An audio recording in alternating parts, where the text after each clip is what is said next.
সুপ্রিয় শিক্ষার্থীবৃন্দ, আসসালামু আলাইকুম ওয়া রাহমাতুল্লাহ। বিসমিল্লাহির রহমানির রহিম।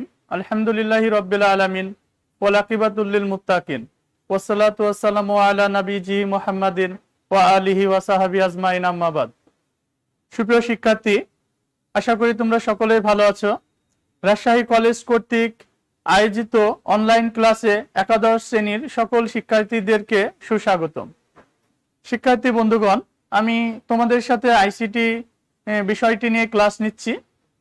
আজকে আইসিটি বিষয়ের প্রথম অধ্যায় অর্থাৎ তথ্য যোগাযোগ প্রযুক্তি বিশ্ব বাংলাদেশ প্রেক্ষিত অধ্যায়টির ৮ নম্বর লেকচার নিয়ে আলোচনা করব। সুপ্রিয় শিক্ষার্থী, তোমরা নিশ্চয়ই অবগত আছো, তোমাদের সঙ্গে আমি এই অধ্যায়ের ইতিপূর্বে 7টি লেকচার সম্পন্ন করেছি। আজকে আমরা ৮ নম্বর লেকচার নিয়ে আলোচনা করব। তো চলো দেখে নিই আজকে আমরা যে বিষয়গুলো নিয়ে আলোচনা করব সেই বিষয়গুলো এক নজরে দেখে নিই। তার আগে তোমাদের গত লেকচারে অর্থাৎ 7 নম্বর লেকচারে তোমাদের জন্য একটি কোশ্চিন রেখেছিলাম, প্রযুক্তির কল্যাণে কোনো ঝুঁকিপূর্ণ কাজের অভিজ্ঞতা উক্ত কাজ না করে অর্জন করা সম্ভব, ব্যাখ্যা করো। এই কোশ্চিনটি তোমাদের অনেক পরীক্ষায় আসে, তোমরা অনেকে অ্যান্সার করেছো। সুপ্রিয় শিক্ষার্থী, তোমাদের সকলকে ধন্যবাদ জানাই। তো আজকে আমরা যে লেকচারটি শুরু করছি তার আলোচনার বিষয়গুলো দেখি। আজকের আলোচনার বিষয় হলো মহাকাশ অভিযান অর্থাৎ আইসিটি এবং আইসিটি নির্ভর উৎপাদন ব্যবস্থা। এই দুইটি বিষয় নিয়ে আমরা আলোচনা করব। তো আজকের আলোচনা থেকে আমরা কি শিখব, চলো আমরা একটু জেনে নিই। লক্ষ্য করো, আমরা আজকে আলোচনার বিষয় হতে যা শিখব তা হলো মহাকাশ অভিযান কি। সুপ্রিয় শিক্ষার্থী, মহাকাশ অভিযান কি, তারপরে মহাকাশ অভিযানের গুরুত্বটা কি।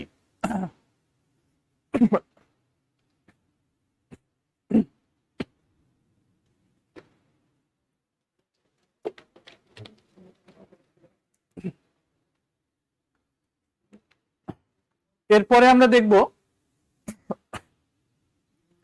মহাকাশ অভিযানে আইসিটি এর ভূমিকা, অর্থাৎ মহাকাশ অভিযানের ক্ষেত্রে আইসিটি কিরূপ প্রভাব ফেলে সেই বিষয়গুলো নিয়ে আমরা আলোচনা করব। এরপরে আমরা আলোচনা করব উৎপাদন কি, উৎপাদন ব্যবস্থায় আইসিটির ভূমিকা কি। তো চলো আমরা ডিটেলসে আলোচনা করি। মহাকাশ অভিযান। সুপ্রিয় শিক্ষার্থী, মহাকাশ অভিযান কি? সহজ করে যদি আমরা বলি মহাকাশ অভিযান কি, তাহলে আমরা এরকম বলতে পারি, মহাকাশের বিভিন্ন তথ্য উদ্ঘাটনের উদ্দেশ্যে যে অভিযান চালনা করা হয় তাকে বলা হয় মহাকাশ অভিযান। সুপ্রিয় শিক্ষার্থী, তোমরা একটা বিষয় জানো, যারা সায়েন্সে পড়ো বিশেষ করে তারা জানো যে পৃথিবীতে মাধ্যাকর্ষণ নামক একটি শক্তি রয়েছে। এই শক্তিটা ভেদ করে কোনো যান যখন মহাকাশের উদ্দেশ্যে প্রেরণ করা হয় তখন সেই অভিযানটাকে বলা হয় মহাকাশ অভিযান। অর্থাৎ এই মাধ্যাকর্ষণ শক্তিকে ভেদ করে যখন সর্বনিম্ন 100 মিনিমাম 100 কিলোমিটার উপরে যখন কোন একটি অভিযান পরিচালনা করা হয় তখন সেই অভিযানটাকে আমরা বলি মহাকাশ অভিযান। তো এই মহাকাশ অভিযান করার জন্য তোমরা চিত্রে দেখতে পাচ্ছ যে এই মহাকাশ অভিযানটা পরিচালনা করার জন্য বিভিন্ন ধরনের যানবাহন ব্যবহার করা হয়, যেমন মনে করো রকেট ব্যবহার করা হয়, তারপরে যে মহাকাশ যে বিভিন্ন ধরনের ডিভাইস যন্ত্র রয়েছে সেগুলো ব্যবহার করা হয়। এগুলো আমরা আস্তে আস্তে সবগুলো দেখব। তো মহাকাশ অভিযানটা কি? মহাকাশ অভিযান হলো পৃথিবীর বাইরে মহাশূন্য রহস্য আবিষ্কারের উদ্দেশ্যে চালিত অভিযানকে মহাকাশ অভিযান বলে। সাধারণত এই মহাকাশ অভিযান পরিচালনা করা হয় মানব এবং রোবট চালিত কিছু মহাকাশের মাধ্যমে, অর্থাৎ এই মহাকাশে মানবও পরিভ্রমণ করতে পারে আবার রোবটও পরিভ্রমণ করতে পারে। তো দুইটার মাধ্যমে আসলে কিন্তু এই অভিযানটা পরিচালনা করা যেতে পারে। তো মহাকাশ অভিযানের আমরা কিছু ইতিহাস চলো জেনে নিই। মহাকাশ অভিযানের ক্ষেত্রে পৃথিবী শুরু থেকে শেষ পর্যন্ত অর্থাৎ আজ পর্যন্ত অনেকগুলো মহাকাশ অভিযান পরিচালনা সংগঠিত হয়েছে, তার মধ্যে আমরা কিছু কিছু আলোচনা করব। সুপ্রিয় শিক্ষার্থী, এই মহাকাশ অভিযানে সর্বপ্রথম যে আইডিয়াটা বা যে তত্ত্বটা প্রকাশ করেন তিনি হলেন sir Isaac Newton. Sir Isaac Newton 1687 সালের 5 July mathematical principles of natural philosophy গ্রন্থে সর্বপ্রথম সার্বজনীন মহাকাশ তত্ত্বের বক্তব্য প্রকাশ করেন। এরপরে মহাশূন্যে মানব নির্মিত কিছু বস্তু পাঠানোর প্রথম পদক্ষেপটি ছিল আসলে জার্মান বিজ্ঞানীদের। অর্থাৎ মহাকাশে বস্তু পাঠানোর ক্ষেত্রে সর্বপ্রথম যে দেশটি অবদান রেখেছিল সেই দেশটি হলো জার্মান। আর জার্মানির বিজ্ঞানীরা মূলত প্রথম সিদ্ধান্ত নেয় যে মহাকাশে তারা বস্তু পাঠাবে।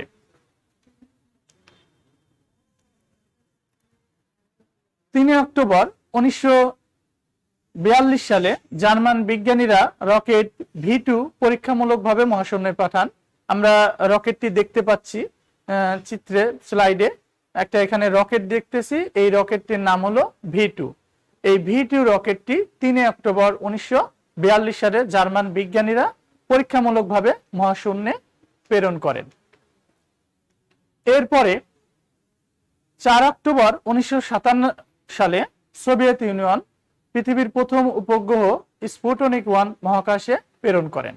তোমরা চিত্রে দেখতে পাচ্ছ যে এখানে একটা মহাকাশ যান রয়েছে স্পুটনিক 1। এই স্পুটনিক 1টি মহাকাশে প্রেরণ করা হয় 1957 সালের 4 অক্টোবরে। সুপ্রিয় শিক্ষার্থী, এই সাল এবং যে মহাকাশগুলো রয়েছে, মহাকাশ যানগুলো, সেগুলোর নামগুলো তোমাদেরকে মনে রাখতে হবে। এগুলো পরীক্ষায় এমসিকিউ আসতে পারে, এমসিকিউ আকারে। এরপরে বিশ্বের প্রথম মানুষ বহনকারী মহাকাশ যান হচ্ছে ভস্টক 1। এতে করে 12 এপ্রিল 1961 সালে 27 বছর বয়সী রাশিয়ান মহাকাশ যাত্রী ইউরি গ্যাগরিন মহাশূন্যে ভ্রমণ করেন। সুপ্রিয় শিক্ষার্থী, আমরা ইউরি গ্যাগরিনের নাম অনেক শুনেছি এবং এই মহাকাশ অভিযান সম্পর্কে তোমরা 9-10-এও কিছুটা অবগত হয়েছো। সুপ্রিয় শিক্ষার্থী, তাহলে 12 এপ্রিল 1961 সালের 27 বছর বয়সী রাশিয়ান মহাকাশ যাত্রী ইউরি গ্যাগরিন মহাশূন্যে প্রথম ভ্রমণ করেন। এই সময়ে ভস্টক 1 পৃথিবীর চারপাশের কক্ষপথে ঘুরে আসতে সময় লাগে 1 ঘন্টা 48 মিনিট। অর্থাৎ পৃথিবীর চারপাশে ঘুরে আসতে এই মহাকাশ যানটির সময় লেগেছে কত? 1 ঘন্টা 48 মিনিট। এরপরে আমরা আরো একটি চিত্রে আমরা একটি মহাকাশ যান দেখতেছি, মার্কারি রেডিস্টন। ভস্টক 1 এর মহাকাশ যাত্রার 1 মাসের ভেতরে যুক্তরাষ্ট্রের অ্যালান শেপার্ডের উপকক্ষপথীয় মহাকাশ যান মার্কিউরি রেডিস্টন 3 এ করে একজন মহাকাশ যাত্রী মহাশূন্যে পাঠানো হয়। সুপ্রিয় শিক্ষার্থী, তাহলে যুক্তরাষ্ট্র অ্যালান শেপার্ডের উপকক্ষপথীয় মহাকাশ যান মার্কিউরি রেডিস্টন 3 এ করে একজন মহাকাশ যাত্রী মহাশূন্যে প্রেরণ করা হয়। অর্থাৎ দেখো, এরপরে হলো 20 ফেব্রুয়ারি 1962 সালে যুক্তরাষ্ট্রের জন গ্লেন কক্ষপথে মহাকাশ যান মার্কিউরি অ্যাটলাস 6 মহাশূন্যে প্রেরণ করেন। সুপ্রিয় শিক্ষার্থী, তোমরা একটা বিষয় লক্ষ্য করছো কিনা যে মহাকাশ অভিযানের ক্ষেত্রে দ্রুত পরিবর্তন হয়েছে ঠিক 20 শতাব্দীতে, অর্থাৎ 1950 সালের ঠিক পরবর্তী সময়গুলোতে, অর্থাৎ 1960 সাল থেকে শুরু করে মাত্র কয়েক বছরের মধ্যে আসলে অনেক বেশি মহাকাশ অভিযান পরিচালিত হয়েছে। তো 20 ফেব্রুয়ারি 1962 সালে যুক্তরাষ্ট্রের একজন মহাকাশ বিজ্ঞানী জন গ্লেন মহাকাশ যান অর্থাৎ মার্কিউরি অ্যাটলাস 6 করে মহাশূন্যে প্রেরণ করেন। সুপ্রিয় শিক্ষার্থী, শুধু যে পুরুষরাই মহাকাশ অভিযানের ক্ষেত্রে এগিয়ে তা নয়, মহিলারাও মহাকাশ অভিযানের ক্ষেত্রে অনেক দূর এগিয়ে গেছে। যেমন ভ্যালেন্টিনা তেরেস্কোভা তিনিও 16 জানুয়ারি 1963 সালে বিশ্বের প্রথম মহিলা হিসেবে ভস্টক 6 করে পৃথিবীকে 48 বার প্রদক্ষিণ করেন। তাহলে ইনি হলো প্রথম মহিলা যিনি কি করেন? মহাকাশ অভিযান পরিচালনা করেন, অর্থাৎ পৃথিবীর চারপাশে ভস্টক 6 মহাকাশযানে করে পৃথিবীকে প্রায় 48 বার প্রদক্ষিণ করেন। কোন সময়ে? 1963 সালের 16 জানুয়ারি।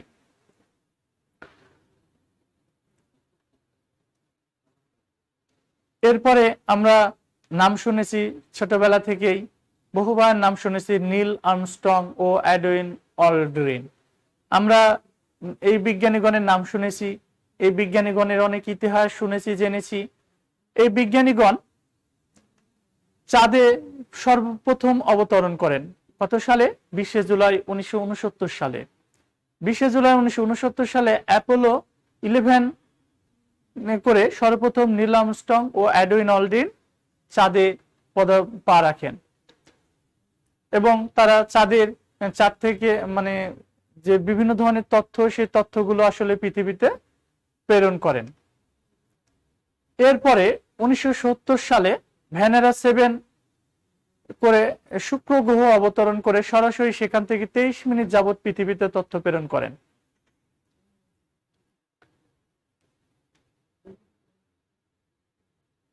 এরপরে হলো 1971 সালে মার্স 3 মিশনের মাধ্যমে সর্বপ্রথম মঙ্গল গ্রহ থেকে সরাসরি পৃথিবীতে 20 সেকেন্ড যাবত তথ্য প্রেরণ করেন।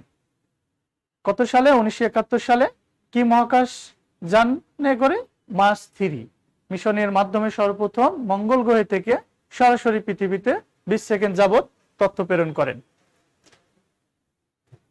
এরপরে 1912 সালে, সুপ্রিয় শিক্ষার্থী, মাঝখানে বিশাল একটা গ্যাপ, অর্থাৎ এই মাঝখানে অনেক ঘটনা ঘটে গেছে। তারপরে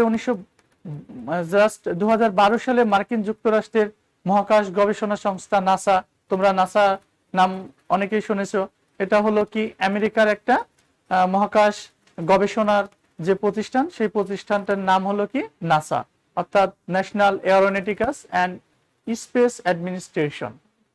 2012 সালে মার্কিন যুক্তরাষ্ট্রের মহাকাশ গবেষণা সংস্থা নাসা মঙ্গল গ্রহে বিভিন্ন প্রাণের সন্ধানে রোবটযান কিউরিওসিটি রোভার পাঠায়, অর্থাৎ মঙ্গল গ্রহে কোনো প্রাণীর অস্তিত্ব আছে কিনা এইটা পরীক্ষা করার জন্য একটা মহাকাশযান প্রেরণ করেন মঙ্গল গ্রহে। সেই মহাকাশ যানটির নাম হলো কি কিউরিওসিটি রোভার।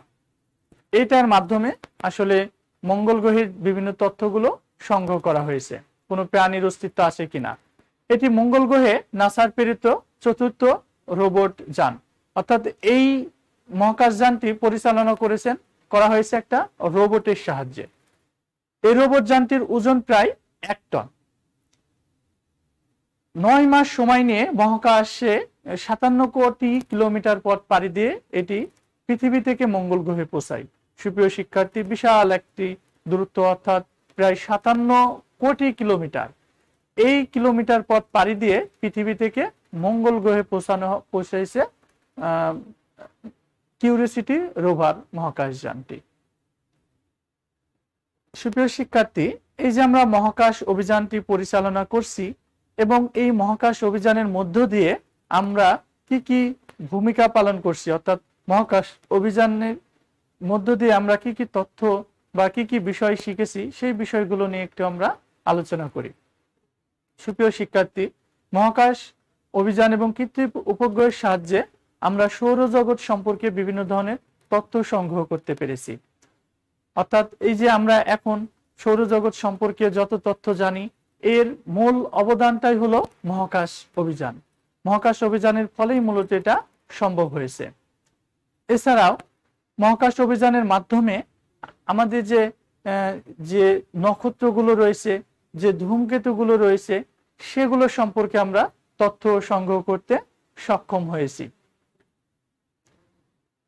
শিক্ষার্থী বন্ধুগণ, এছাড়াও মহাকাশ অভিযানের মাধ্যমে আমরা বিভিন্ন ধরনের তথ্য, যেমন বায়ুমণ্ডল ও আবহাওয়া সম্পর্কিত সকল তথ্য আমরা বিভিন্ন ধরনের কৃত্রিম উপগ্রহ ব্যবহার করে কিন্তু আমরা সংগ্রহ করতে পারি এবং আবহাওয়া সম্পর্কে আমরা বিভিন্ন ধরনের যে ভবিষ্যদ্বাণীগুলো সেগুলো প্রদান করে মানুষদেরকে সতর্কতামূলক তথ্য দেওয়া সম্ভবপর হয়েছে এই কৃত্রিম উপগ্রহ ব্যবহার করে। সুপ্রিয় শিক্ষার্থী, এই মহাকাশ অভিযানে আইসিটি এর ভূমিকা কি? অর্থাৎ মহাকাশ অভিযানের ক্ষেত্রে আইসিটি কি ধরনের ভূমিকা পালন করে, সেই ভূমিকাগুলো আমরা একটু দেখে নিই। মহাকাশ অভিযানে কম্পিউটারের ভূমিকা। সুপ্রিয় শিক্ষার্থী, মহাকাশ বিভিন্ন সময়ে আমরা দেখলাম বিভিন্ন বিজ্ঞানীগণ মহাকাশ অভিযান পরিচালনা করেছেন এবং তারা বিভিন্ন ধরনের তথ্য সংগ্রহ করে পৃথিবীতে প্রেরণ করেছেন। এই যে তথ্যগুলো রাখার জন্য, কম্পিউটারাইজড পদ্ধতিতে সংরক্ষণের জন্য এবং এই ডেটাগুলো প্রক্রিয়াকরণের জন্য আমাদের যে উপাদানটি প্রধানত দরকার, সেই উপাদানটি হলো কম্পিউটার। কম্পিউটারের মাধ্যমেই এই বিভিন্ন ধরনের ডেটাগুলো আমরা সংরক্ষণ করতে সম্ভব হয়েছে। তারপরে এই কম্পিউটারের অবদানের ফলেই আসলে যে মহাকাশ অভিযান যে রোবট দ্বারা পরিচালিত হয়, এই রোবটটাকে নিয়ন্ত্রণ কিন্তু এই কম্পিউটার দ্বারাই করা সম্ভব হয়। সুপ্রিয় শিক্ষার্থী, আমরা চিত্রের দিকে একটি লক্ষ্য করলে দেখছি একজন ব্যক্তি বিভিন্ন ধরনের ডেটা সংগ্রহ করতেছেন কম্পিউটারে, অথবা ডেটাগুলো প্রক্রিয়া করতেছেন। তার মানে এই যে মহাকাশ সম্পর্কিত বিভিন্ন ধরনের তথ্যগুলো কম্পিউটারাইজড পদ্ধতিতে সংরক্ষণের জন্য আমাদের কম্পিউটার ডিভাইসটি অনস্বীকার্য গুরুত্বপূর্ণ ভূমিকা পালন করে থাকে। সুপ্রিয় শিক্ষার্থী, তাহলে মহাকাশ অভিযানে কম্পিউটারের গুরুত্ব হলো, 1 নম্বর হলো তথ্য সংগ্রহ। মহাকাশ থেকে যে তথ্যগুলো নিয়ে আসা হয়েছে, সেই তথ্যগুলো সংগ্রহের ক্ষেত্রে কম্পিউটার গুরুত্বপূর্ণ ভূমিকা পালন করে থাকে। এরপরে আমি যে কথাটি বললাম, ডেটা প্রক্রিয়াকরণ, অর্থাৎ ডেটাগুলোকে প্রক্রিয়াকরণ করে সুসজ্জিত করার ক্ষেত্রে কম্পিউটার গুরুত্বপূর্ণ ভূমিকা পালন করে থাকে। মহাকাশ অভিযানে রোবটের ব্যবহার। সুপ্রিয় শিক্ষার্থী, মহাকাশ অভিযানের ক্ষেত্রে অনেক মহাকাশ যান তৈরি করার ক্ষেত্রে রোবট ব্যবহার করা হয়ে থাকে। তারপরে মহাকাশ যানে মানুষের পরিবর্তে রোবট দ্বারা একটা রকেটকে পরিচালনা করা হয় বা একটা মহাকাশকে পরিচালনা করা সম্ভব হয়েছে। সুপ্রিয় শিক্ষার্থী, এছাড়া ঝুঁকিপূর্ণ স্থানে, যেমন মহাকাশের ক্ষেত্রে অনেক ঝুঁকিপূর্ণ জায়গা রয়েছে যেখানে অক্সিজেনের সরবরাহ কম, সেই স্থানে আসলে মানুষ গেলে কোনো দুর্ঘটনা ঘটার সম্মুখীন থাকে, অর্থাৎ মৃত্যুরও সম্ভাবনা থাকে। সেক্ষেত্রে আসলে রোবটকে পাঠিয়ে ওই চারপাশটা পর্যবেক্ষণ করার ক্ষেত্রে রোবট গুরুত্বপূর্ণ ভূমিকা পালন করে থাকে। তাহলে ওই চারপাশের বিভিন্ন ধরনের তথ্যগুলো সংরক্ষণ করার পরে যদি ওটা পরিবেশ উপযোগী স্থান হয়, তাহলে সেখানে আসলে মানুষ পদার্পণ করতে ইচ্ছা পোষণ করে বা মানুষ ওখানে অভিযানটা পরিচালনা করে। সুপ্রিয় শিক্ষার্থী, তাহলে ঝুঁকিপূর্ণ স্থানে মানুষের পরিবর্তে রোবট ব্যবহার করা হয়ে থাকে। এরপরে হলো কৃত্রিম উপগ্রহ স্থান। সুপ্রিয় শিক্ষার্থী, তাহলে এই যে পৃথিবীর যে বিভিন্ন কক্ষপথগুলো রয়েছে, সেখানে কৃত্রিম উপগ্রহ সংস্থাপনের ক্ষেত্রে রোবট গুরুত্বপূর্ণ ভূমিকা পালন করে থাকে। অর্থাৎ রোবটের মাধ্যমে আমরা যে বিভিন্ন কৃত্রিম উপগ্রহের নামগুলো জানি, সেই কৃত্রিম উপগ্রহগুলো স্থাপন করা হয়ে থাকে। মহাকাশ অভিযানে স্যাটেলাইটের ব্যবহার। সুপ্রিয় শিক্ষার্থী, মহাকাশ অভিযানে স্যাটেলাইট গুরুত্বপূর্ণ ভূমিকা পালন করে থাকে। আমরা চিত্রে একটা স্যাটেলাইটের ছবি দেখছি, তাহলে দেখে নিই এই স্যাটেলাইটটি কি ধরনের ভূমিকা পালন করে থাকে। সুপ্রিয় শিক্ষার্থী, স্যাটেলাইটের মাধ্যমে আমরা প্রধান যে তথ্যগুলো পেয়ে থাকি তা হলো বায়ুমণ্ডল ও আবহাওয়া সম্পর্কিত। অর্থাৎ বায়ুমণ্ডল ও আবহাওয়া সম্পর্কিত বিভিন্ন ধরনের তথ্য সংগ্রহের ক্ষেত্রে স্যাটেলাইট গুরুত্বপূর্ণ ভূমিকা পালন করে থাকে। এরপরে তথ্যকে পৃথিবীর এক প্রান্ত থেকে অন্য প্রান্তে পৌঁছানোর ক্ষেত্রে স্যাটেলাইট গুরুত্বপূর্ণ ভূমিকা পালন করে থাকে। সুপ্রিয় শিক্ষার্থী, দেশে যখন কোনো প্রাকৃতিক দুর্যোগ ঘটে, তখন যদি মোবাইলের নেটওয়ার্কগুলো ডিসকানেক্ট হয়ে যায় অথবা ড্যামেজ হয়ে যায়, সেক্ষেত্রে কিন্তু কৃত্রিম উপগ্রহের মাধ্যমে কিন্তু কমিউনিকেশন বহাল রাখা সম্ভব হয়। অর্থাৎ এক স্থান থেকে অন্য স্থানে কোনো ডেটা পাঠানোর ক্ষেত্রে, তারপরে বিভিন্ন ধরনের যে চ্যানেল নিউজগুলো টিভি রয়েছে এবং টিভির যে চ্যানেল নিউজগুলো রয়েছে, সেই নিউজগুলো সম্প্রচারের ক্ষেত্রে কিন্তু স্যাটেলাইট গুরুত্বপূর্ণ ভূমিকা পালন করে থাকে। এরপরে হলো মহাকাশ অভিযানে ইন্টারনেটের ব্যবহার। সুপ্রিয় শিক্ষার্থী, সবচেয়ে গুরুত্বপূর্ণ ভূমিকা পালন করে থাকে কিন্তু এই ইন্টারনেট। অর্থাৎ কোনো বিজ্ঞানী যদি মহাকাশ অভিযান পরিচালনা করতে চান, তাহলে ওই সম্পর্কিত তাকে বিভিন্ন ধরনের তথ্য সংগ্রহ করে পড়াশোনা করে ওই বিষয়ে তাকে জ্ঞান আহরণ করতে হয়। তাহলে এই যে বিভিন্ন ধরনের তথ্য সংগ্রহের ক্ষেত্রে ইন্টারনেট গুরুত্বপূর্ণ ভূমিকা পালন করে থাকে। ইন্টারনেট ব্যবহার করে যে কোনো ধরনের তথ্য খুব সহজেই কিন্তু বিভিন্ন ধরনের সার্চ ইঞ্জিন ব্যবহার এর মাধ্যমে আমরা এই তথ্যগুলো হাতের নাগালে পেয়ে যাই এবং এগুলো পড়াশোনা করে আমরা বিভিন্ন ধরনের জ্ঞান আহরণ করতে পারি। সুপ্রিয় শিক্ষার্থী, তাহলে মহাকাশ সম্পর্কে বিভিন্ন রকমের গুরুত্বপূর্ণ তথ্য সংগ্রহের ক্ষেত্রে ইন্টারনেট গুরুত্বপূর্ণ ভূমিকা পালন করে থাকে। এরপরে হলো বিভিন্ন ব্যক্তির সাথে ইমেল চালাচালির ক্ষেত্রেও কিন্তু ইন্টারনেট গুরুত্বপূর্ণ ভূমিকা পালন করে থাকে। অর্থাৎ আমরা যদি কোনো তথ্য একজন বিজ্ঞানী আরেকজন বিজ্ঞানীর কাছে পাঠাতে চাচ্ছেন, তাহলে কিন্তু ইন্টারনেটের প্রয়োজন হয়। তাহলে ইন্টারনেটের মাধ্যমে আমরা খুব দ্রুত এক স্থান থেকে অন্য স্থানে একটা ইমেল আদান বা প্রদান করতে পারি। সুপ্রিয় শিক্ষার্থী, মহাকাশ অভিযানে টেলিযোগাযোগ সেবা কিভাবে মহাকাশ অভিযানের ক্ষেত্রে ভূমিকা পালন করে থাকে।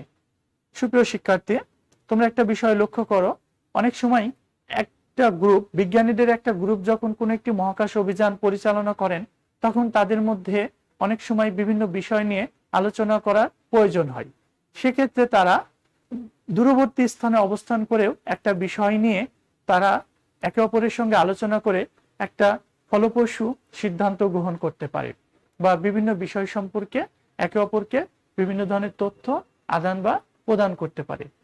তাহলে যেমন আমরা মহাকাশ অভিযানের ক্ষেত্রে যে বিজ্ঞানীরা কাজ করে, তারা মোবাইল ফোন ব্যবহার করে বিভিন্ন ধরনের অডিও কনফারেন্সিং বা ভিডিও কনফারেন্সিং এর মাধ্যমে কিন্তু তারা একে অপরের সাথে কমিউনিকেশন করে ডেটা আদান প্রদান করতে পারে এবং মহাকাশ অভিযান সম্পর্কে বিভিন্ন ধরনের তথ্য শেয়ার করতে পারে।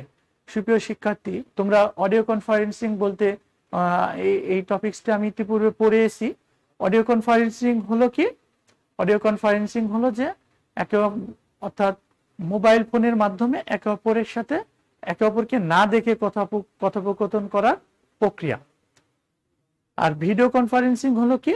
ভিডিও কনফারেন্সিং হলো কি? যে টেলিকনফারেন্সিং প্রক্রিয়ায় পর্দায় একে অপরকে দেখে কথোপকথন সম্পন্ন করে, সেই পদ্ধতি বা প্রক্রিয়াটাই হলো ভিডিও কনফারেন্সিং। এগুলো তোমরা নিজেরাই এখন অ্যাভেলেবল ইউজ করো, ব্যবহার করো, সে সকলেই তোমরা অবগত রয়েছে।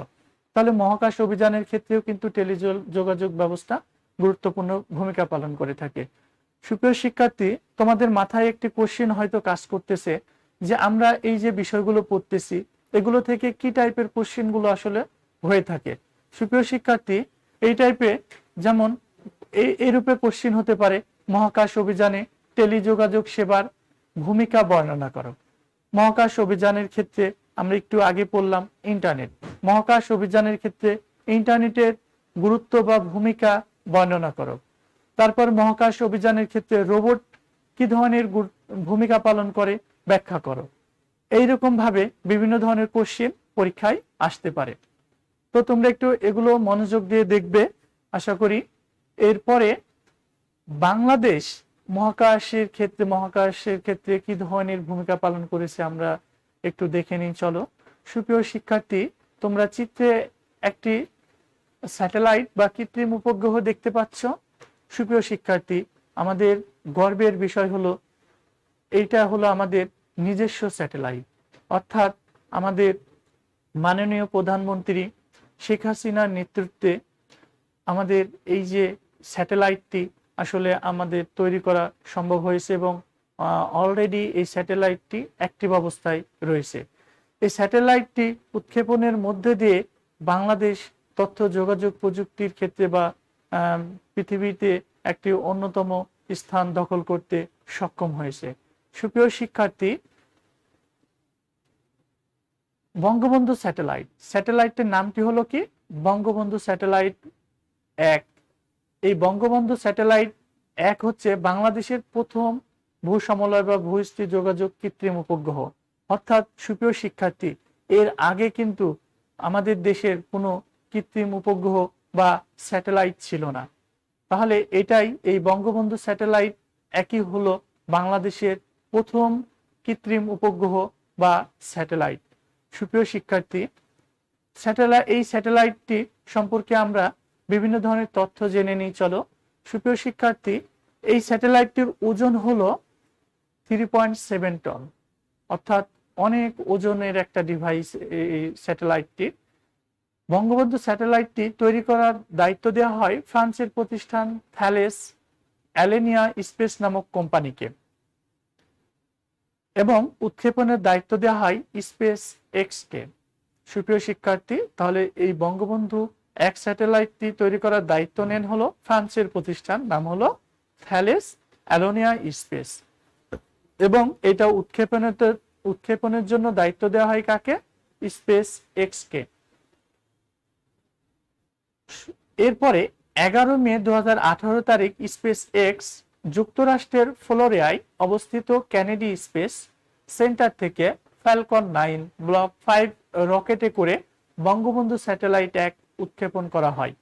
কত সালে? সুপ্রিয় শিক্ষার্থী, 2018 সালের 11 মে, যার মধ্য দিয়েই বিশ্বের 57তম দেশ হিসেবে নিজস্ব স্যাটেলাইটের মালিক হয় বাংলাদেশ, এবং নিজস্ব স্যাটেলাইট মালিক হওয়ার গৌরব অর্জন করে। এর জন্য আমরা ধন্যবাদ জ্ঞাপন করি আমাদের বাংলাদেশের মাননীয় প্রধানমন্ত্রী শেখ হাসিনার প্রতি, যার উত্তম এবং মনোরম সিদ্ধান্তের ফলে আসলে এত বড় একটি কাজ সফলভাবে সুসম্পন্ন হয়েছে। সুপ্রিয় শিক্ষার্থী, এরপরে বঙ্গবন্ধু স্যাটেলাইট 1 প্রকল্প বাস্তবায়নে আমাদের মোট খরচ হয়েছে 2,775 কোটি টাকার মতো একটি বিশাল অঙ্কের টাকা, এবং এই স্যাটেলাইটটির মেয়াদকাল ধরা হয়েছে 15 বছর, অর্থাৎ এই স্যাটেলাইটটি 15 বছর ধরে তার কার্যক্ষমতা মেইনটেইন করতে সক্ষম, অর্থাৎ 15 বছর আশা করা হয়েছে এটা 15 বছর ধরে কাজ করতে পারবে। স্যাটেলাইটটি নিয়ন্ত্রণ করার জন্য গাজীপুর জেলায় জয়দেবপুরে মূল গ্রাউন্ড স্টেশন বা ভূকেন্দ্র এবং রাঙ্গামাটির বেতবুনিয়ায় দ্বিতীয় ভূকেন্দ্র তৈরি করা হয়েছে। সুপ্রিয় শিক্ষার্থী, স্যাটেলাইটের বিভিন্ন কার্যক্রমগুলো নিয়ন্ত্রণ করার জন্য বাংলাদেশে 2টা বেজ স্টেশন রয়েছে। একটি হলো কোথায়? গাজীপুর জেলার জয়দেবপুরে। অপর বেজ স্টেশনটি হলো কোথায়? রাঙ্গামাটির বেতবুনিয়ায়।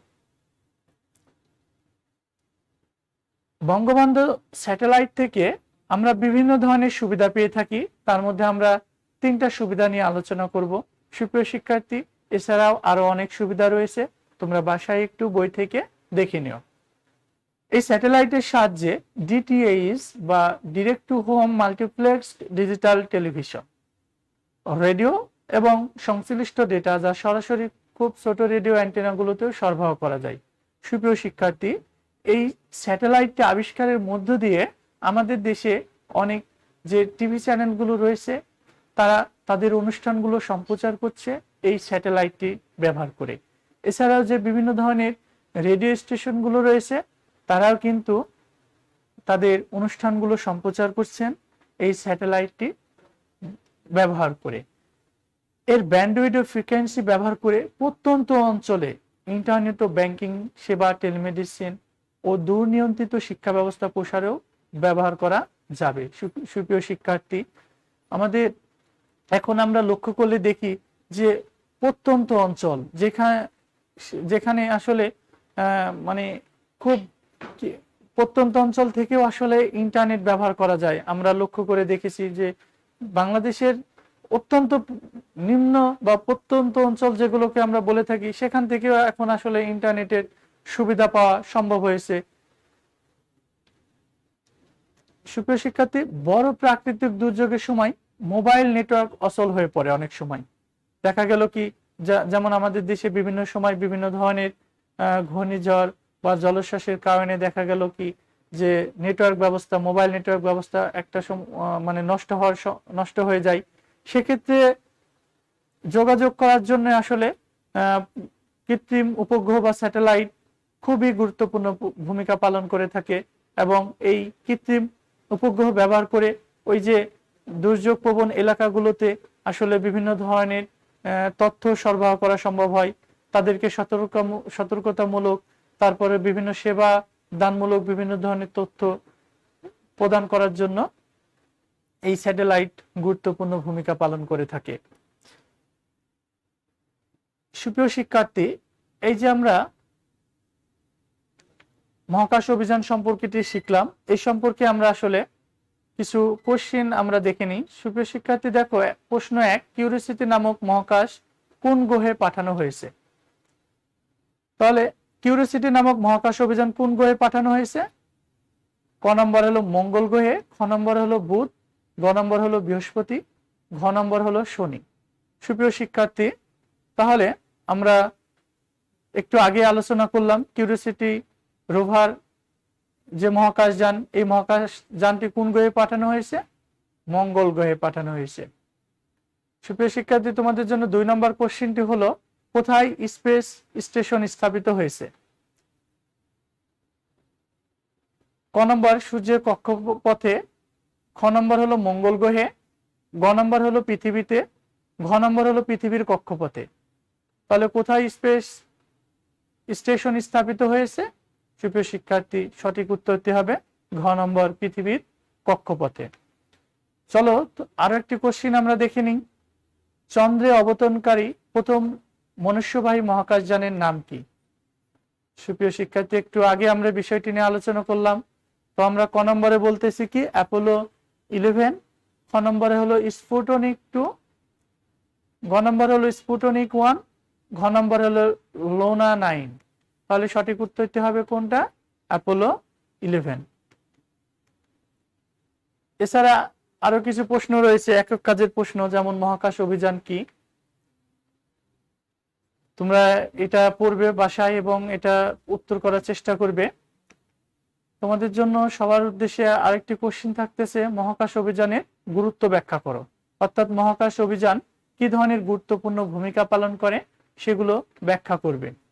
আশা করি তোমরা এই হোমওয়ার্কগুলো রেডি করবে। সুপ্রিয় শিক্ষার্থী, এবার আমরা দেখব হলো আইসিটি নির্ভর উৎপাদন ব্যবস্থা। অর্থাৎ পৃথিবীর সৃষ্টি লগ্ন থেকে আসলে উৎপাদন হয়ে আসতেছে, কিন্তু আইসিটি প্রয়োগ করে এই উৎপাদনমুখী ব্যবস্থাকে কতদূর এগিয়ে নিয়ে গিয়েছে এবং কতটুকু ডেভেলপ করেছে সেই বিষয়গুলো নিয়ে আমরা আলোচনা করব। সুপ্রিয় শিক্ষার্থী, আইসিটি নির্ভর উৎপাদন ব্যবস্থা, তার আগে আমরা চলো জেনে নিই উৎপাদনটা কি। যারা কমার্সে পড়ো তারা উৎপাদন অনেক ভালো বুঝো। তো উৎপাদনটা কি? ভোক্তাদের জন্য অত্যাবশ্যক পণ্য ও পরিষেবা তৈরি বা প্রদানের জন্য নিযুক্ত একটি পদ্ধতি হলো উৎপাদন। তাহলে ভোক্তাদের সহজ করে যদি আমরা বলি যে ভোক্তাদের সেবা দান করার জন্য যে পণ্যগুলো তৈরি করা হয় তাকেই আমরা বলছি উৎপাদন। সুপ্রিয় শিক্ষার্থী, যেমন খুব সহজ করে যদি আমরা বলি, যেমন আমাদের জন্য আমাদের দৈনন্দিন জীবনে ব্যবহার করার জন্য বিভিন্ন ধরনের কোম্পানি বা প্রতিষ্ঠান বিভিন্ন ধরনের পণ্য কিন্তু উৎপাদন করতেছে। যেমন তোমরা এখন যে মোবাইল ফোনটা ইউজ করতেছো, এটাও কিন্তু উৎপাদনের মধ্যে পড়ে। বিভিন্ন কোম্পানিগুলো এই মোবাইলগুলো উৎপাদন করেছে আমাদের সেবা দান করার জন্য। সুপ্রিয় শিক্ষার্থী, উৎপাদন ব্যবস্থার পরিকল্পনা থেকে শুরু করে উৎপাদন, পরিবহন, বিপণন, উৎপাদিত পণ্যের মান নিয়ন্ত্রণ করার জন্য আইসিটি গুরুত্বপূর্ণ ভূমিকা পালন করে থাকে। সুপ্রিয় শিক্ষার্থী, তাহলে একটা পণ্যের উৎপাদন শুরু থেকে, অর্থাৎ যেমন সুপ্রিয় শিক্ষার্থী, আমরা অনেকেই জানি যারা কৃষি শিক্ষা নিয়ে পড়াশোনা করেছি যে মাটির পিএইচ পরীক্ষা। সুপ্রিয় শিক্ষার্থী, পৃথিবীর সৃষ্টি লগ্নে কিন্তু এই প্রযুক্তিগুলো ছিল না, বাট এই এখন বর্তমানে এই যে পিএইচপি পরীক্ষার মাধ্যমে আসলে একটি ফসল চাষাবাদের পূর্বেই পিএইচ পরীক্ষার মাধ্যমে আসলে মাটির খারত্ব বা অ্যাসিডিটি খুব সহজেই নির্ণয় করে সে অনুযায়ী পরিচর্যা করে আসলে অনেক ভালো ফসল উৎপাদন করা সম্ভব। তাহলে উৎপাদনের শুরু থেকে আসলে এবং শেষ পর্যন্ত, অর্থাৎ উৎপাদন শুরু করা, তারপরে এই উৎপাদনশীল পণ্যগুলোকে এক স্থান থেকে অন্য স্থানে পরিবহন করা, তারপরে হলো বিপণন করা, তারপরে উৎপাদিত যে পণ্যগুলো রয়েছে সেই পণ্যগুলোর মানগুলো ঠিক আছে কিনা এই মানগুলো যাচাই করার জন্য আইসিটি বিভিন্নভাবে বিভিন্ন ধরনের বিভিন্ন গুরুত্বপূর্ণ ভূমিকা পালন করে থাকে। উৎপাদন কাজে যে সকল যন্ত্রপাতি ব্যবহৃত হয় তা ঠিকমতো কাজ করছে কিনা তা সুষ্ঠু তদারকিতেও কিন্তু কম্পিউটার ব্যবহার করা হয়ে থাকে। অর্থাৎ যে ডিভাইসগুলো ব্যবহার করা হয় সেই ডিভাইসগুলো ঠিকমতো কাজ করছে কিনা বা তার মানে যে যন্ত্রপাতিগুলো ঠিক আছে কিনা তা নিয়ন্ত্রণ করা হয় কম্পিউটার মাধ্যমে। এছাড়াও আইসিটির বিভিন্ন ধরনের টুলস রয়েছে, যেমন প্রোগ্রামেবল লজিক কন্ট্রোলার।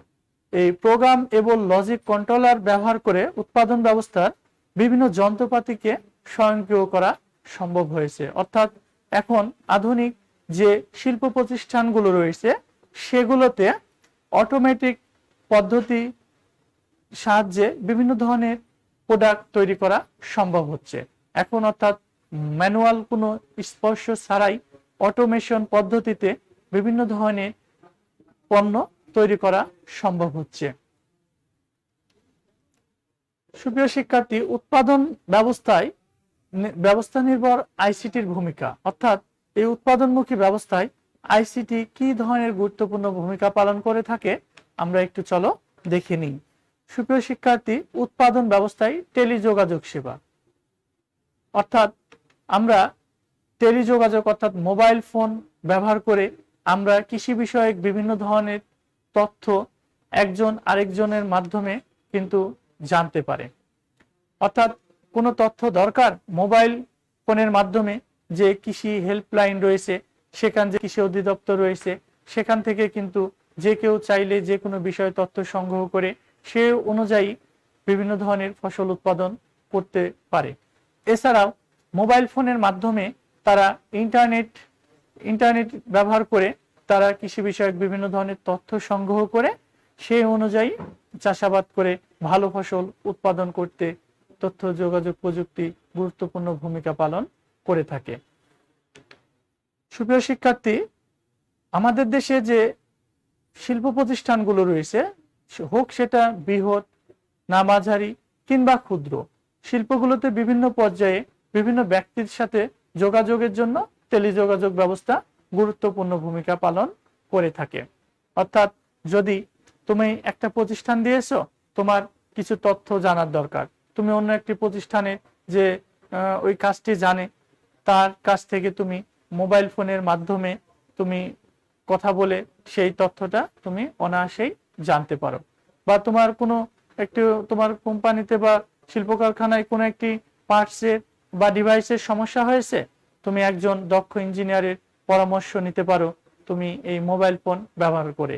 তার মানে উৎপাদন ব্যবস্থায় আসলে টেলিযোগাযোগ ব্যবস্থা গুরুত্বপূর্ণ ভূমিকা পালন করে থাকে। এরপরে হলো উৎপাদন ব্যবস্থায় ইন্টারনেট। সুপ্রিয় শিক্ষার্থী, আমরা মোবাইল ফোন বা ল্যাপটপ বা কম্পিউটার ব্যবহার করে বিভিন্ন ওয়েবসাইটে লগ ইন করে অথবা বিভিন্ন সার্চ ইঞ্জিনের মাধ্যমে বিভিন্ন ধরনের তথ্য অনুসন্ধান করে আমরা সেই সম্পর্কিত তথ্য সংগ্রহ করে আমরা বিভিন্ন ধরনের তথ্য জানতে পারি। তার মানে উৎপাদন ব্যবস্থায় ইন্টারনেটে কিন্তু গুরুত্বপূর্ণ ভূমিকা পালন করে থাকে। এছাড়াও ইন্টারনেটের মাধ্যমে বর্তমানে বিভিন্ন প্রোডাক্টের যে বাজার মূল্য সেগুলো কিন্তু আমরা ইন্টারনেট ব্যবহার করে মোবাইল ফোনের মাধ্যমে খুব সহজেই জানতে পারি। এছাড়া আমরা বিভিন্ন ধরনের তথ্য সংগ্রহ করতে পারি। এছাড়া আরো বিভিন্ন ধরনের, যেমন মনে করো আমরা ইন্টারনেট ব্যবহার করে এখন যে কোনো পণ্য এক স্থান থেকে অন্য স্থানে উপস্থিত না থেকে আমরা ক্রয় বা বিক্রয় করতে পারি। এছাড়া আমরা ব্যবসায়িক বা উৎপাদনমুখী বিভিন্ন কার্যক্রম পরিচালনা করার জন্য দুই বা ততোধিক ব্যক্তির সাথে ইমেল চালাচালির ক্ষেত্রেও কিন্তু ইন্টারনেট গুরুত্বপূর্ণ ভূমিকা পালন করে থাকে। সুপ্রিয় শিক্ষার্থী, পরীক্ষা আসতে পারে আইসিটি নির্ভর উৎপাদন ব্যবস্থায় ইন্টারনেট কিরূপ ভূমিকা পালন করে বর্ণনা করো বা ব্যাখ্যা করো। এরপরে প্রতিষ্ঠানের কর্মকর্তাগণ দূরে বসেই কারখানার বিভিন্ন স্থাপনার ভিডিও প্রত্যক্ষ করতে পারে। সুপ্রিয় শিক্ষার্থী, ইন্টারনেটের কল্যাণে আজ কোনো ব্যবসা প্রতিষ্ঠানের মালিক স্বয়ং অফিসে উপস্থিত না হয়েও তার ব্যবসায়িক প্রতিষ্ঠানটা পর্যবেক্ষণ করতে পারে। অর্থাৎ তার অফিসে এ টু জেড তিনি বাসায় বসে বা যে কোনো জায়গা থেকে অফিসের বিভিন্ন ধরনের যে সেক্টরগুলো রয়েছে সেই সেক্টরগুলো আসলে পরিচালনা করতে পারে। এরপরে হলো উৎপাদন ব্যবস্থায় ক্যাড এর ব্যবহার। সুপ্রিয় শিক্ষার্থী, তোমরা এই টার্মটার সঙ্গে অনেকেই পরিচিত রয়েছে। তো ক্যাড এর পূর্ণরূপ কি? ক্যাড এর পূর্ণরূপ হলো কম্পিউটার এইডেড ডিজাইন। তো ক্যাড হলো একটা বিশেষ সফটওয়্যার যা ইঞ্জিনিয়ারিং এর বিভিন্ন কাজ যেমন ড্রাফটিং, ডিজাইন কিংবা সিমুলেশন ইত্যাদি কাজে ব্যবহৃত হয়। সুপ্রিয় শিক্ষার্থী, আমরা যে কোনো উৎপাদনমুখী কাজ বা যে কোনো বস্তু যখন আমরা উৎপাদন করব, সেই বস্তু উৎপাদনের পূর্বে তার একটা অবকাঠামো তৈরি করে নেওয়া। তো কম্পিউটারের মাধ্যমে এই ক্যাড সফটওয়্যারটা ব্যবহার করে ওই পণ্যটির বা বস্তুটির একটা প্রাথমিক ডিজাইন খুব সহজেই তৈরি করা যায় এবং তাকে একটা বাস্তবের মতো রূপদান করে করানো যায়। সুপ্রিয় শিক্ষার্থী, যেমন একটা বাড়ি আমরা তৈরি করব, তো বাড়ি তৈরি করার পূর্বে কিন্তু আমরা বাড়িটার ডিজাইন আমরা এই ক্যাড সফটওয়্যার ব্যবহার করে খুব সহজেই করতে পারি। সুপ্রিয় শিক্ষার্থী, তাহলে ক্যাড ব্যবহার করে আমরা মূলত ড্রাফটিং, ডিজাইন কিংবা সিমুলেশনের বিভিন্ন কাজগুলো অনায়াসেই করতে পারি। এরপরে চিত্রে তোমরা একটা ছবি দেখতে পাচ্ছ। সুপ্রিয় শিক্ষার্থী, আমরা এখানে একটা ডিভাইস দেখতেছি। এই ডিভাইসটা আমাদের মূলত তৈরি করার টার্গেট, কিন্তু তোমরা লক্ষ্য করো এই চিত্রটির ক্ষেত্রে দেখো আমরা এই যে ক্যাড সফটওয়্যার ব্যবহার করে আমরা এর একটা প্রাথমিক কি করেছি, আমরা একটা প্রাথমিক একটা ডিজাইন তৈরি করে নিয়েছি। আমাদের টার্গেট এই বস্তুটা তৈরি করা, আমরা এটা তৈরি করার পূর্বেই আমরা একটা ডিজাইন করে নিয়েছি। তাহলে এই কাজটা করার জন্য আমাদের ব্যবহার করা হয় কি? CAD software. তারপরে তোমরা আরেকটু পাশের চিত্রে লক্ষ্য করলে দেখছো যেখানে একটা কার গাড়ি, তোমরা প্রাইভেট একটা গাড়ি দেখতে পাচ্ছ। এই গাড়িটি তৈরি করার পূর্বে তার অবকাঠামোটা তৈরি করে নেওয়া হয়েছে। এতে সুবিধা কি? এতে সুবিধা হলো যে গাড়িটির লুকিংটা কেমন, গাড়ির মধ্যে কতটুকু স্পেস আছে, তারপরে গাড়িটি হাইট, ওয়াইট, এভরিথিং আসলে পর্যবেক্ষণ করা সুবিধা হয়েছে। দেখা গেল কি একটি গাড়ি তৈরি করার পরে যদি দেখা যাচ্ছে তুমি চেঞ্জ করতে চাচ্ছ বা ভিতরে তুমি গাড়ির ভেতরে একটি স্পেস বাড়াইতে চাচ্ছ, সেটা তৈরি করার পরে কিন্তু এই কাজটা করা সম্ভব হয় না। বাট এইটা তৈরি করার পূর্বে এই ক্যাড সফটওয়্যারের সাহায্যে যদি এই কাজটা আমরা পূর্বেই, অর্থাৎ গাড়ির যদি আমরা একটা বাস্তব রূপ দাঁড় করাইতে পারি, তাহলে কিন্তু আমরা অবজার্ভ করতে পারি গাড়িটি দেখতে কেমন হয়েছে, তারপরে গাড়ির ভিতরে জায়গা কেমন আছে, সে অনুযায়ী আমরা কম বেশি করে কিন্তু একটি সুন্দর গাড়ি তৈরি করতে পারি।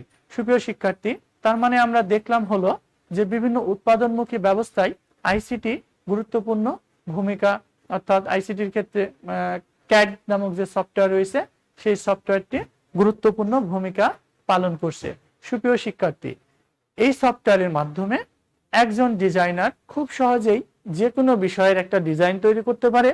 তারপর ডিজাইনটি বিভিন্ন দৃষ্টিকোণ থেকে, অর্থাৎ সামনে থেকে কেমন হবে, পেছন থেকে কেমন হবে, পার্শ্বে থেকে কেমন হবে, এই বিষয়গুলো কিন্তু অবজার্ভ করা যায়। অর্থাৎ তারপরে এই ডিজাইনের আকারটার পরিবর্তন করা যায়, প্রয়োজনে পরিবর্ধন করা যায়, সংশোধন করা যায় এবং সংরক্ষণ করা যায় ও বিতরণ করা যায়।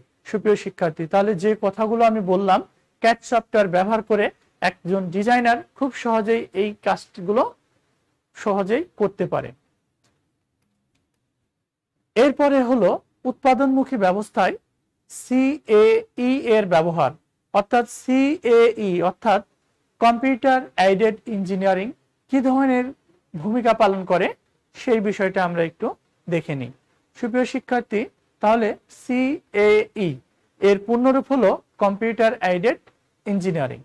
সুপ্রিয় শিক্ষার্থী, আমরা ক্যাডের মাধ্যমে যে কাজটি করলাম, একটা বস্তুর আমরা একটা ডিজাইন দাঁড় করালাম, বাট সিএই এর সাহায্যে একটা প্রোডাক্ট ডিজাইন এবং ওইটা টেস্ট করা যায়, অর্থাৎ ওইটা পরীক্ষা করে দেখা যায় যে ওইটা অ্যাক্টিভিটিসটা কেমন। সুপ্রিয় শিক্ষার্থী, যেমন মনে করো তোমরা একটু স্লাইডের চিত্রের দিকে লক্ষ্য করো।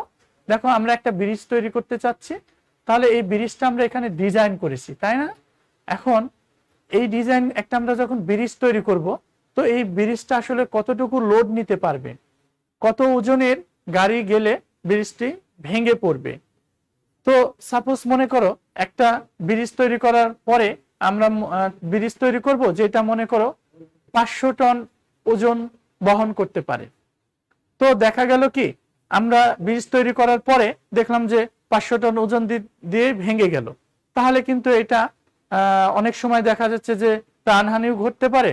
সবচেয়ে বড় যে আমাদের অর্থনৈতিক, তারপরে যে সময়ের ব্যাপার, সেগুলো সবই আসলে ক্ষতিগ্রস্ত হয়ে যায়। বাট আমরা এই ব্রিজটা তৈরি যদি আমরা কম্পিউটার অর্থাৎ এই যে সিএই সফটওয়্যার ব্যবহার করে এই ব্রিজটা তৈরি করলাম, করার পরে এবার 5 টন ওজন দিয়ে দেখলাম যে সেটা আসলে ভাঙে কিনা, অর্থাৎ প্র্যাকটিক্যালি রিয়াল তৈরি না করে কম্পিউটারে এটা তৈরি করে সেখানে আমরা 5 টন ওজন দিয়ে দেখছি বা 6 টন ওজন দিয়ে দেখছি যে এই ভারটা সে বহন করতে পারে কিনা। তো আমরা দেখলাম আসলে সে ভারটা বহন করতে পারে, তাহলে আমাদের এই ব্রিজটা বা ডিজাইন করা এবং তৈরি করা আমাদের জন্য উপকারী হবে। সুপ্রিয় শিক্ষার্থী, এইরকম ভাবে কোনো একটি বস্তু তৈরি করার পূর্বে বস্তুটি ডিজাইন এবং ওই বস্তুটি কাজ করবে কিনা তার পরীক্ষামূলক একটি টেস্ট করার জন্য সিএই সফটওয়্যার গুরুত্বপূর্ণ ভূমিকা পালন করে থাকে। সুপ্রিয় শিক্ষার্থী, যদি তোমাদের কোনো জিজ্ঞাসা থাকে আমাকে কমেন্টের মাধ্যমে জানিয়ে দিও, তাহলে আমি নেক্সট ক্লাসে তোমাদের সাথে আলোচনা করব ইনশাআল্লাহ। সুপ্রিয় শিক্ষার্থী, এই মডেলটির সাহায্যে আরো কিছু বিষয় অবজার্ভ করা হয় বা পরীক্ষা করে দেখা হয়। এর মধ্যে হলো বাতাসের চাপ, তাপমাত্রা, তারপরে ওজন, বস্তুর মেকানিক্যাল সহ্য ক্ষমতা, যেটা আমি বললাম যে কতটুকু ভার বহন করতে পারে, ক্যারি করতে পারে, সেই ভার অর্থাৎ সহ্য ক্ষমতা সিমুলেট করা হয় এবং প্রয়োজনে ডিজাইন সংশোধন করাও যায়। এরপরে এর মাধ্যমে কোনো পণ্য বাস্তবে তৈরি করার পূর্বে, এই যে কথাটা আমি বললাম, বাস্তবে তৈরি করার পূর্বে 3D ইফেক্ট ব্যবহার করে ভিজুয়াল ডিজাইন তৈরি করা যায়। যেমন এখানে আমরা দেখছি যে এখানে 3D একটা ইফেক্ট ব্যবহার করে এই ব্রিজটির বাস্তব একটা রূপ দেখানো সম্ভব হয়েছে। এটার মাধ্যমে যেটা হয় কি যে ভোক্তার একটা আকর্ষণ তৈরি করা যায়, অর্থাৎ যে আমরা বিভিন্ন প্রোডাক্টগুলো তৈরি করি সেই প্রোডাক্টের প্রতি ভোক্তাদের আকর্ষণটা বৃদ্ধি করার জন্য এই সিএই সফটওয়্যারটা গুরুত্বপূর্ণ ভূমিকা পালন করে থাকে। এরপরে আইসিটি নির্ভর উৎপাদন ব্যবস্থায় ক্যাম অর্থাৎ কম্পিউটার এইডেড ম্যানুফ্যাকচারিং কি ধরনের ভূমিকা পালন করে থাকে। সুপ্রিয় শিক্ষার্থী, ক্যাম এর পূর্ণরূপ হলো কি? Computer aided manufacturing. সুপ্রিয় শিক্ষার্থী, এইটার মাধ্যমে যে কাজটি করা হয় ফিনিশ প্রোডাক্টে রূপান্তর করা হয়, অর্থাৎ ইঞ্জিনিয়ারিংরা যে ডিজাইনগুলো করে সেই ডিজাইনগুলোকে ফিনিশ প্রোডাক্টে অর্থাৎ বস্তুটা একটা স্বয়ংসম্পূর্ণ রূপদান করানো হয়। যেমন আমরা চিত্রে দেখছি একটা বস্তু ডিজাইন অর্থাৎ স্ক্যামের সাহায্যে আমরা একটা বাস্তবের মতো একটা বস্তু অর্থাৎ কি ধরনের বস্তুটা আমরা তৈরি করতে চাচ্ছি তার শেষ অবস্থাটা তৈরি করা সম্ভব হয়। ক্যামের সাহায্যে উৎপাদন কার্যক্রমকে অটোমেটেড করার মাধ্যমে বিভিন্ন ধরনের কাজ, যেমন ম্যানেজার, তারপর ম্যানুফ্যাকচারিং ইঞ্জিনিয়ারিং, তারপর উৎপাদন কর্মীদের যে বিভিন্ন ধরনের কাজগুলো থাকে সেই কাজগুলো করতে সহায়তা করে। সুপ্রিয় শিক্ষার্থী, তাহলে ক্যামে কম্পিউটারের বিভিন্ন ধরনের উৎপাদন কার্যক্রমকে অটোমেটেড করে। তারপরে ওই প্রতিষ্ঠানের যে বিভিন্ন ম্যানেজার বা ম্যানুফ্যাকচারিং ইঞ্জিনিয়ার রয়েছে এবং যে উৎপাদনমুখী যে কর্মীরা রয়েছে তাদের বিভিন্ন কাজে সহায়তা করে থাকে ক্যাম। ক্যাম পদ্ধতিতে সিএনসি ড্রিল লেথ অর্থাৎ computerised numerical control drill lathe, welding সহ অন্যান্য বিশেষ মেশিন ব্যবহার করা হয়ে থাকে। সুপ্রিয় শিক্ষার্থী, এরপরে হলো এমআরপি এর ব্যবহার, অর্থাৎ আইসিটি নির্ভর উৎপাদন ব্যবস্থায় এমআরপি কি ধরনের ভূমিকা পালন করে আমরা একটু দেখি। তাহলে এমআরপি এর পূর্ণরূপ হলো কি? Manufacturing requirements planning. তো এমআরপির পূর্ণরূপ হলো manufacturing requirements planning. MRP manufacturing পরিবেশের তথ্য ব্যবস্থাপনা সফটওয়্যার ব্যবহার করে পণ্যের উৎপাদন নিয়ন্ত্রণ করে। অর্থাৎ এমআরপির মাধ্যমে সুপ্রিয় শিক্ষার্থী কতগুলো আমাদের প্রোডাক্টের চাহিদাটা কেমন বাজারে, তারপরে এই চাহিদা অনুযায়ী আমাদের কতগুলো প্রোডাক্ট তৈরি করতে হবে, তারপরে আমাদের এই পণ্যগুলো তৈরি করার জন্য আমাদের কি কি কাঁচামাল প্রয়োজন হবে, এই সব কিছু নিয়ন্ত্রণ করা হয় এমআরপি সফটওয়্যারের সাহায্যে। তোমরা মনোযোগ দিয়ে একটি চিত্র দেখতে পাচ্ছ। এখানে আমরা একটা চিত্র দেখছি এমআরপি এর, অর্থাৎ একটা প্রোডাকশন প্ল্যান তৈরি করা হয়েছে। এখানে আমাদের আমি যে বিষয়গুলো বললাম যে আমাদের একটা উৎপাদন মুখী একটি প্রতিষ্ঠানে এখানে আমাদের কি পরিমাণ পণ্য প্রয়োজন তা নির্বাচন করতে পারবে, তারপরে বেশি পণ্য তৈরি করা সম্ভব হবে এবং এই বেশি পণ্য তৈরি করার জন্য আমাদের কি কি কাঁচামাল প্রয়োজন হবে, কি কি কাঁচামাল পরিমাণ মতো লাগবে, তার হিসাবে কিন্তু এই এমআরপি ব্যবহার করে করা যায়। সুপ্রিয় শিক্ষার্থী, এরপরে হলো বহু নির্বাচনী প্রশ্ন। তো আমরা যে উৎপাদনমুখী ব্যবস্থায় যে টপিকসগুলো আমরা পড়লাম, এই টপিকসগুলো একটু আমরা যাচাই করে দেখি। সুপ্রিয় শিক্ষার্থী, ক্যাট বলতে কি বোঝায়? তাহলে ক নম্বর হলো কি? Computer aided direction. খ নম্বর হলো কম্পিউটার এইডেড ডিজাইন। ক নম্বর হলো কন্ট্রোল এইডেড ডিজাইন। ঘ নম্বর হলো কন্ট্রোল এইডেড ডিরেকশন। তাহলে সঠিক উত্তরটি কি হবে? Computer aided design. সুপ্রিয় শিক্ষার্থী, তাহলে তোমরা এই যে বিষয়গুলো আমি শিখালাম সেগুলো অনেক ছোট ছোট জিনিস, এগুলো তোমরা ভালো করে মনে রাখার চেষ্টা করবে। 2 নম্বর হলো কোনটি নতুন পণ্যের ডিজাইন তৈরিতে প্রয়োজন হয়? সুপ্রিয় শিক্ষার্থী, ক নম্বর হলো ক্যাড অর্থাৎ সিএডি। খ নম্বর হলো এমআইসিআর। গ নম্বর হলো এটিএম। ঘ নম্বরে হলো সিসিটিভি। তাহলে সুপ্রিয় শিক্ষার্থী, তোমাদের উৎপাদন মুখী যে আইসিটি নির্ভর ব্যবস্থা আমি আলোচনার শুরুতেই আমি বলেছি যে কোন নতুন পণ্যের ডিজাইন তৈরি করতে কি ধরনের সফটওয়্যার ব্যবহার করা হয়? ক্যাড। অর্থাৎ সঠিক উত্তরটি হবে ক। এরপরে হলো একক কাজের প্রশ্ন। সুপ্রিয় শিক্ষার্থী, 1 মার্কসের জন্য কোশ্চিন অর্থাৎ যে জ্ঞানমূলক প্রশ্ন থাকে সেখানে কোশ্চিনগুলো আসতে পারে। ক্যাট কি, ক্যাম কি, তো এগুলো তোমরা বাসায় উত্তর করার চেষ্টা করবে। সুপ্রিয় শিক্ষার্থী, আজকের ক্লাসটা আমরা এই পর্যন্ত শেষ করব। যদি তোমাদের কোনো জিজ্ঞাসা থাকে তোমরা ইনবক্স করে আমাকে জানাইতে পারো, অথবা যা ফেসবুকের মাধ্যমে জানাইতে পারো, অথবা তোমরা ইমেল করেও জানাইতে পারো, অথবা আমাকে আমার মোবাইল নাম্বারে এসএমএস করেও জানাইতে পারো। আমি ইনশাআল্লাহ তোমাদের সমস্যাটি সমাধান করার চেষ্টা করব। সুপ্রিয় শিক্ষার্থী, আজকে তোমাদের জন্য একটি বাড়ির কাজ রেখে আমার ক্লাস শেষ করব। সুপ্রিয় শিক্ষার্থী, তোমাদের জন্য একটি প্রশ্ন হলো কি? তথ্য যোগাযোগ প্রযুক্তির কল্যাণে উৎপাদনশীলতা বৃদ্ধি পেয়েছে, ব্যাখ্যা করো। সুপ্রিয় শিক্ষার্থী, কোশ্চিনটা অনেক ইম্পর্টেন্ট। তোমরা এটার অ্যান্সার করে আমাকে ইমেল করবে বা মেসেঞ্জারে ইনবক্স করবে। সুপ্রিয় শিক্ষার্থী, তোমাদের সকলের সুস্বাস্থ্য কামনা করে আজকের ক্লাস এ পর্যন্তই শেষ করছি। সুপ্রিয় শিক্ষার্থী, তোমরা সকলেই ভালো থেকো, সুস্থ থাকো। আসসালামু আলাইকুম ওয়া রাহমাতুল্লাহ।